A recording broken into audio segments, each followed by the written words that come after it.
ब्रह्मांड अपने भीतर न जाने कितने रहस्य को छुपाए हुए है, जिन्हें आज तक विज्ञान भी ठीक ढंग से समझ नहीं सका।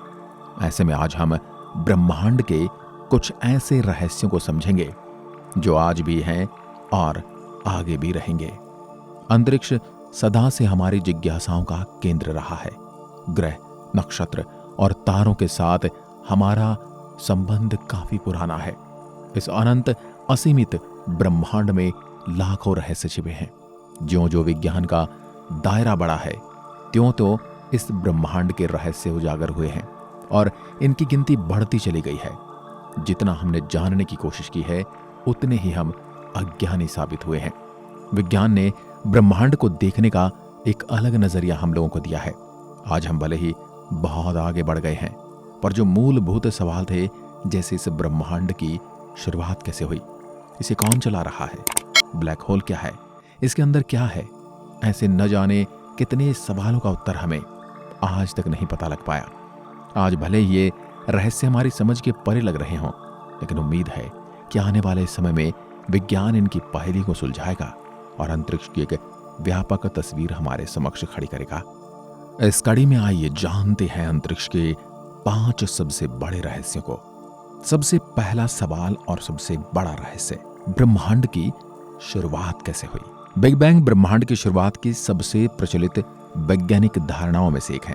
जी हाँ, वैज्ञानिकों ने भी सिर्फ धारणाएं दी हैं, कोई प्रूफ या कोई सबूत नहीं।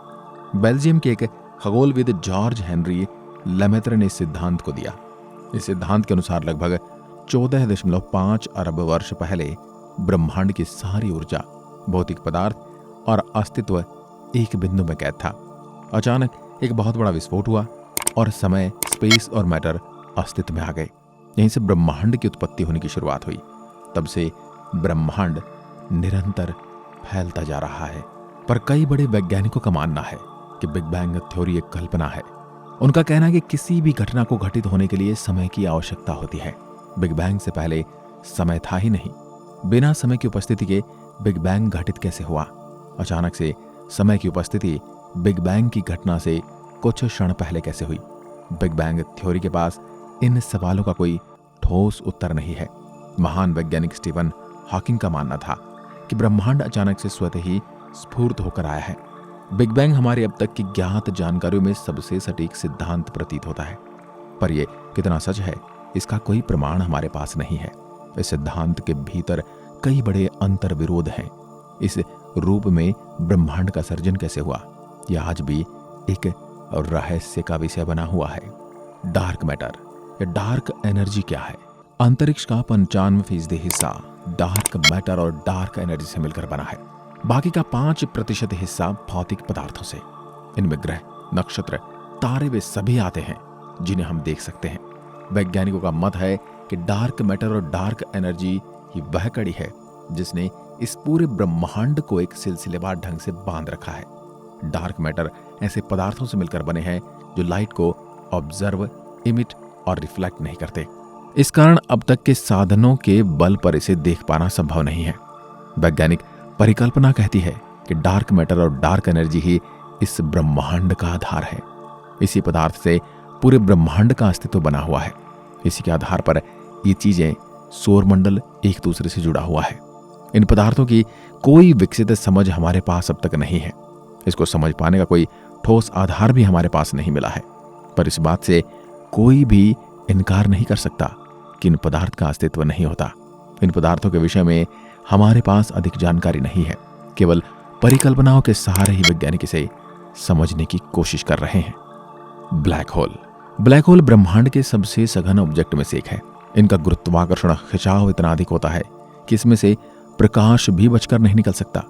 ब्लैक होल का निर्माण विशालकाय तारों के अंदर होने वाले महाविस्फोट के कारण होता है, जिसे सुपरनोवा कहा जाता है।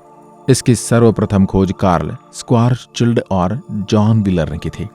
विज्ञान के विस्तार ने ब्लैक होल के कई रहस्यों से पर्दा उठाया है, पर आज भी इससे जुड़े कई रहस्य ऐसे हैं जिनके ऊपर से पर्दा अभी तक नहीं उठा है। इनमें से एक है ब्लैक होल के भीतर क्या है। सवाल का जवाब अब तक किसी के भी पास नहीं है। ब्लैक होल को देख पाना संभव है। हमें ये भी नहीं पता कि ब्लैक होल के केंद्र में जब कोई ऑब्जेक्ट आता है तो उसके साथ क्या होता है। कई वैज्ञानिकों की परिकल्पना कहती है कि ब्लैक होल के अंदर जाने के बाद ऑब्जेक्ट किसी दूसरे आयाम में चले जाते हैं। ये संसार द्वंद्व पर चलता है। इस संसार में हर एक प्रक्रिया का द्वंद्व है, जैसे स्त्री का पुरुष, जीवन का मृत्यु आदि। इसी रूप में वैज्ञानिकों का कहना है कि हमारे इस ब्रह्मांड का भी द्वंद्व होगा। इस ब्रह्मांड में हर चीज उल्टी होती होगी। जहां जिन आधारों पर भौतिकी के नियम कार्य करते हैं, उस ब्रह्मांड में यही भौतिकी के नियम उल्टा काम करेंगे। ब्लैक होल उस द्वंद्वात्मक ब्रह्मांड में जाने का साधन हो सकता है। इसी कारण से व्हाइट होल की धारणा भी सामने आई। एक समय मंगल ग्रह भी पृथ्वी के जैसा था, पर वहां भी बड़े बड़े समुद्र और जलधाराएं थी। वैज्ञानिकों का मानना है कि करोड़ों साल पहले एक गुरुत्वाकर्षण हलचल के चलते इसकी मैग्नेटिक फील्ड कमजोर हो गई। इस कारण सतह से सारा पानी भाप बनकर उड़ गया होगा, या फिर सतह के भीतर ही ठंडा होकर जम गया। कमजोर हुई मैग्नेटिक फील्ड के चलते सूर्य की हानिकारक किरणों का प्रभाव सीधे सतह पर पड़ने लगा। इस वक्त अगर कोई प्रजाति मंगल पर रही होगी तो जल के अभाव और सूर्य की हानिकारक रेडिएशन से उसी वक्त खत्म हो गई होगी। नासा के ऑर्बिटर्स ने मंगल की सतह से जो भी जानकारी भेजी है, उससे ये तो स्पष्ट होता है कि मंगल के दोनों ध्रुवों में जमा पानी, यानी करोड़ों साल पहले मंगल पर पृथ्वी की तरह ही समुद्र और नदियां थी। इस कड़ी ने एक नई बहस को जन्म दे दिया है कि हो न हो आज से करोड़ों साल पहले मंगल पर भी पृथ्वी की तरह जीवन था। इसी जीवन की तलाश में नासा ने मंगल की सतह पर परसेवरेंस को उतारा है। आखिर हमारा ब्रह्मांड कितना बड़ा है, ये भी एक प्रश्न है। अब तक के सबसे हमारे अज्ञात ब्रह्मांड में 150 बिलियन आकाश गंगाओं का हमें पता चला है। ये हमारी सीमा के ब्रह्मांड को जानने की। ब्रह्मांड इससे भी कई गुना ज्यादा बड़ा है, या कहें अंतहीन है। ऑक्सफोर्ड यूनिवर्सिटी की एक रिसर्च टीम ने अपनी शोध में पाया कि अब तक के ज्ञात ब्रह्मांड में जितनी आकाश गंगाओं को जाना गया है, उनकी 250 गुना और अधिक हो सकती है। ये संख्या इतनी बड़ी है कि आप इसे पूरा लिखकर ब्राउजर पर सर्च करेंगे तो आपका ब्राउजर क्रैश हो सकता है। इस अनंत विशाल ब्रह्मांड के विषय में अब तक हमने बस इतना ही जाना है। कई बड़े वैज्ञानिकों का कहना है कि जानकारी महज एक मटर के दाने के बराबर है। अंतरिक्ष इससे कहीं ज्यादा विशाल है। आज की वीडियो में बस इतना ही। अगर वीडियो पसंद आई तो लाइक कीजिए और ऐसी वीडियो देखने के लिए हमारे चैनल को सब्सक्राइब जरूर करें। धन्यवाद।